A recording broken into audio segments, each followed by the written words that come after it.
"What are you doing?" I screamed in surprise. In front of me stood my husband, Aaron, holding an empty beer glass with a fierce expression. My name is Marilyn, and I'm almost 45 years old. I live together with my husband, Aaron, and our son, Raul. My mother passed away when I was young, and my father, a single man, had raised me. Our family home is a restaurant that has been passed down for 5 generations. Known due to my father's good nature and skill as a chef, the restaurant has grown into a popular establishment with notoriously difficult reservations. Since I can remember, my father has been asking me to take over the restaurant. I wanted to fulfill his request because I love and respect him deeply. However, I had reasons why I couldn't inherit the restaurant. Firstly, I was terrible at cooking. Even when following recipes, the result would turn out completely different. No matter how much I practiced, I couldn't improve. Secondly, and this was a major issue, I couldn't handle customer service. I think people who say serving is easy have excellent communication skills, which I lacked severely. My communication skills were significantly subpar. Whenever I stood in front of others, my mind went blank. Making eye contact and speaking to people was impossible for me. Just taking orders would end up angering the customers. After helping out at the restaurant multiple times, I realized I was causing inconvenience by being there. I realized that I lacked the talent for customer service. With that in mind, I started considering the possibility of being useful behind the scenes. I enrolled in a business school to learn about management. That's where I met my current husband. Aaron was the complete opposite of me, always the center of his friend groups. I guess this is what they mean by having high communication skills. I always watched Aaron from afar with this thought in mind. Being socially awkward, I was naturally alone at university, but I didn't mind. However, being alone seemed to attract attention, and "We're going out for drinks with everyone. Want to come along? If it's not possible, that's okay, but if you can, definitely join us." That's how Aaron approached me. Later, I heard from Aaron that he had been curious about me. "You were always alone, right? And you were constantly watching me. But you never approached me or anything. That's why I got really curious." That's what Aaron said. And no, it's not like I was watching you with the intention of talking to you. I was just watching you because I couldn't approach you. I said that, surprising him. It seemed like Aaron couldn't understand my behavior, but I could understand what Aaron was saying. A lonely woman constantly glancing in his direction. Of course, that would pique his interest. I declined the invitation for drinks, but it became an opportunity for us to start talking and gradually become closer. Aaron had a similar background to mine, but he has siblings. "My older brother will inherit the family business, so I don't really need to study management. Well, it's just a precautionary measure, I guess," he said with a shy smile. I had an even better impression of him as a caring and family-oriented person. Aaron would talk about anything, so I also became comfortable sharing my thoughts. Naturally, I revealed that my family runs a restaurant and that I would eventually have to inherit it, along with my concerns about it. Aaron, having learned about my worries, "I'll help. I'm good at customer service that you struggle with, so I can assist you," he said. "Huh? Really? So does that mean you'll become my husband?" I blurted out those words unintentionally. "Yeah, I intended it as a proposal," Aaron said with a laugh. That became the starting point of our relationship. After we started dating, Aaron helped out at my family's restaurant, as he promised. He had a laid-back side, but his strong communication skills and reliability attracted me, and that's why I decided to marry him. We were happy when our child was born, but that happiness didn't last long. One day, my father suddenly collapsed. "He has about 6 months left." When the doctor informed us of that, my mind went blank. But I didn't have time to grieve. Should I keep the restaurant open without my father, the head chef? "If possible, could you continue operating the restaurant for the sake of the customers? My situation wouldn't matter to those who have made reservations." My father, looking worn out, said that to me, and I was troubled about what to do. I'll open the restaurant in his place, so Marilyn, stay by your father's side. With a strong tone, Aaron said those words. My father was surprised. Is it okay? It'll be a great help. The current chefs are all capable of doing the work. The quality of the food won't decline. Aaron, thank you. I'm counting on you. My father said repeatedly, bowing his head to Aaron. Suppressing the urge to cry, I also thanked Aaron multiple times. Without any hesitation, we entrusted everything about the restaurant to Aaron. This is the beginning of the incident. We noticed something was amiss about a month later. When I stopped by the restaurant after my father's hospital visit, "Excuse me, may I have a moment?" The employee approached me and said that. The employee is a woman in charge of catering, and she has been working for us for 5 years. You're the person who came in as a substitute for the head chef, and you're acquainted with the owner, right? By any chance, are you aware of the complaints from the other chefs? She said awkwardly. Acting head chef, I had never heard of such a thing. This comes as a surprise. Wait, a substitute? We didn't bring in any substitutes. My father told me that the current chefs can handle everything, even in the absence of the head chef. I said this in surprise. I can't believe it. He's been here for a month already. He was supposed to take over as the head chef, but he hasn't done any work at all. Please verify it with your own eyes. She said that and bowed her head before returning to work. What on earth is going on? My mind was filled with question marks. I don't suspect Aaron, but I can't ignore the voices from the employees. I have to confirm it somehow. The next day, I immediately informed Aaron that I would be going to the hospital and decided to sneak a peek into the kitchen. When I secretly went to observe, I was faced with a sight that was beyond belief. Hey, you guys, bring me some beers. I could hear Aaron's voice saying that. Just make some random snacks. It seemed like Aaron's friend was saying that. The two of them were using the chefs as their servants and doing whatever they pleased since morning. Drinking alcohol in the kitchen, my father would have been furious if he saw that. Suppressing my surprise and anger, "What are you doing?" I calmly asked, as soon as Aaron saw me. The hospital. Why? He panicked and was flustered. I had some errands and stopped by. Who is this person, by the way? And what have you been doing since morning? I asked, and Aaron seemed to resign himself. My friend lost his job, you see, so I wanted to help him out, and he came to assist for a little while, he explained. Next to Aaron, his friend looked awkward, lowering his head. But to drink alcohol in a place like this? I was speechless and appalled by Aaron and his friend's thoughtless behavior. Their actions were shocking, especially considering the trust I had placed in Aaron. However, causing a scene in the restaurant was out of the question. I sighed and said, "I'll ask for more details later, so take your friend and leave."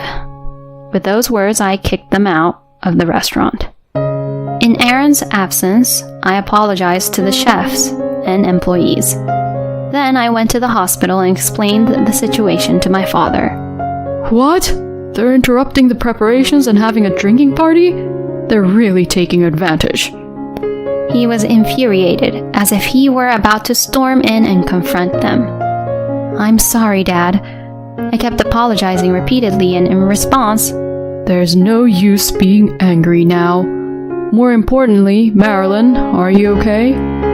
He showed concern for me, having been betrayed by Aaron. His kindness made tears uncontrollably stream down my face. As I discussed the future with my father, our visiting time came to an end. Am I going to talk to Aaron now? I can't forgive him so easily. What should I do? With those thoughts weighing heavily on my mind, I made my way home with a heavy heart. "Hey, Mom, you're alone?" My son, who had arrived home earlier, said with surprise. "Yeah, I'm alone, but why are you asking?" I replied. "Dad left just a while ago. I thought he went to pick you up. I even made dinner for everyone," Raoul said with a troubled expression. My son Raul is skilled in cooking and attends culinary school. Whenever he has time, he cooks meals for the family. I'm really hungry already. Why don't we eat together first? I acted cheerfully.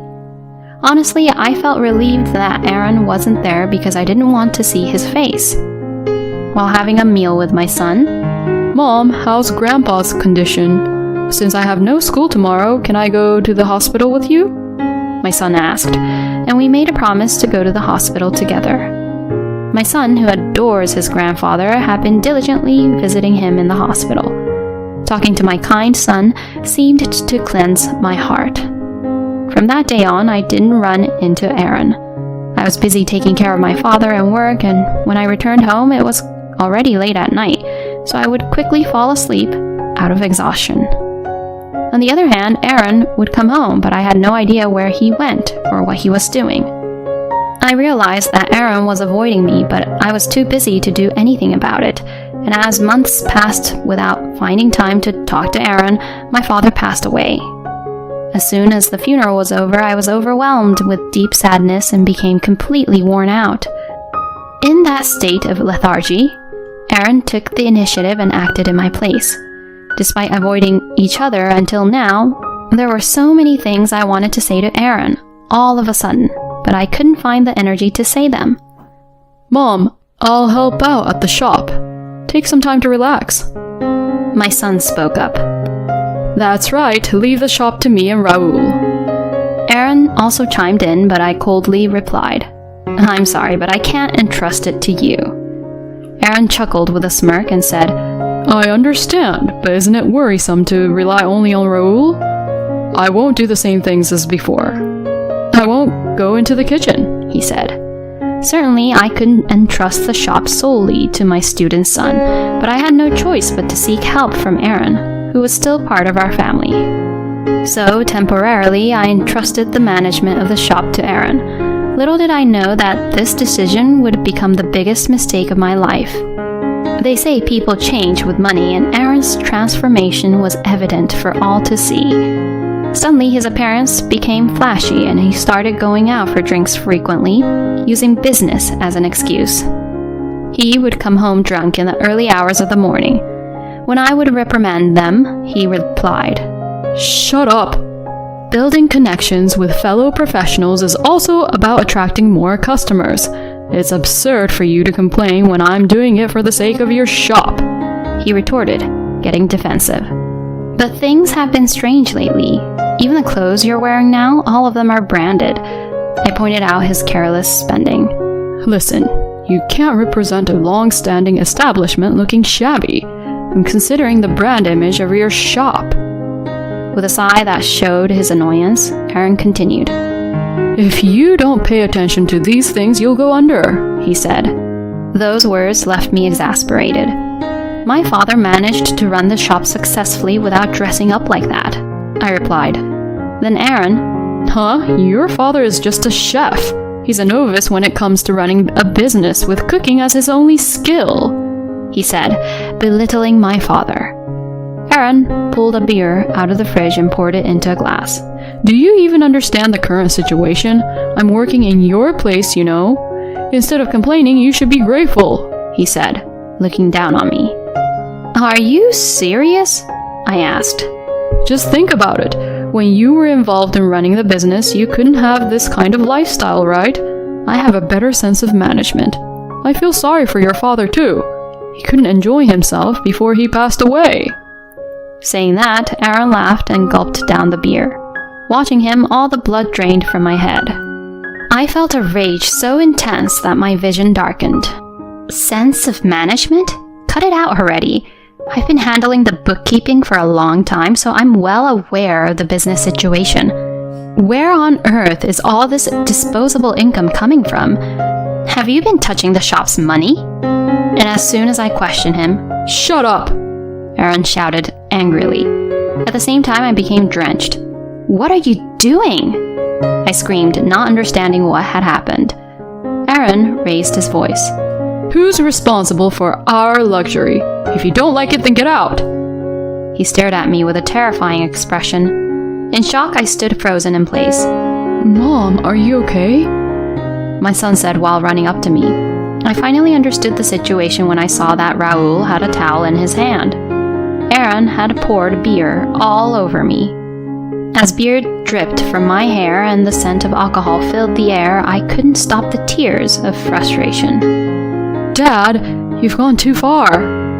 My son said to Aaron. Do you think that's okay? You'll end up leaving too. Aaron smirked and tried to intimidate even our son.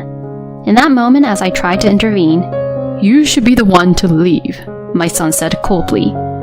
I was speechless and surprised at that statement from my normally mild-mannered son. Aaron was also upset by the unexpected turn of events. I said leave. And when my son said it again, Aaron's face turned bright red.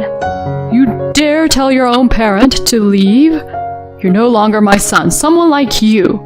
Get out right now, immediately. Aaron shouted at our son, grabbing his arm and trying to drag him towards the entrance. However, our son easily shrugged off Aaron's grip and said, Just stop it already. You're the one who should leave. This is my home, he said. My husband's eyes widened and he froze in place. This house and the business are under my name. I received them as a gift from Grandpa while he was still alive. Upon hearing our son's words, Aaron furrowed his brows. What is this?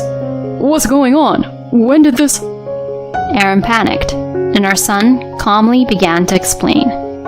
While you were avoiding Mom, I discussed with Grandpa what could be done to protect the business and Mom. We came up with this plan to ensure Mom's safety, my son said. Aaron's face turned pale. Who do you think made it possible for you to grow this big? You're forgetting the favor I did in raising you. Aaron spat out his words. I haven't forgotten. I grew up because Grandpa and Mom worked hard for me. Isn't that right? My son calmly replied. What did you do for me, Dad? When it came to tuition fees and career choices, it was Grandpa and Mom who were there for me. You were in no position to tell me to leave. With relentless words from our son, Aaron hung his head and slumped his shoulders. And with an empty expression, he said, How is Marilyn going to run the business in such a situation? You're so reliant on me, yet all you do is talk back. If you apologize now, I'll forgive you. Come on, apologize quickly. He was pressuring us to apologize. Apologize? I was perplexed, but my son intervened. Mom, you don't need to apologize. It's Dad who should apologize. Mom, stay strong. His words snapped me out of it. You're right. I'm not in a state where I should apologize anymore. Saying that, I handed over a document. Huh? What's this? It's the divorce papers. In reality, after discussing the future with my father, I had gone to retrieve the divorce papers. I couldn't forgive being betrayed. But then my father said, You can get a divorce anytime. First, think carefully about your own happiness before making a decision. He advised me, and I had been thinking about it all this time. Finally, I had my answer. Please divorce me. When I said that, Aaron's face contorted and he replied, No way. You must be joking, right? He said.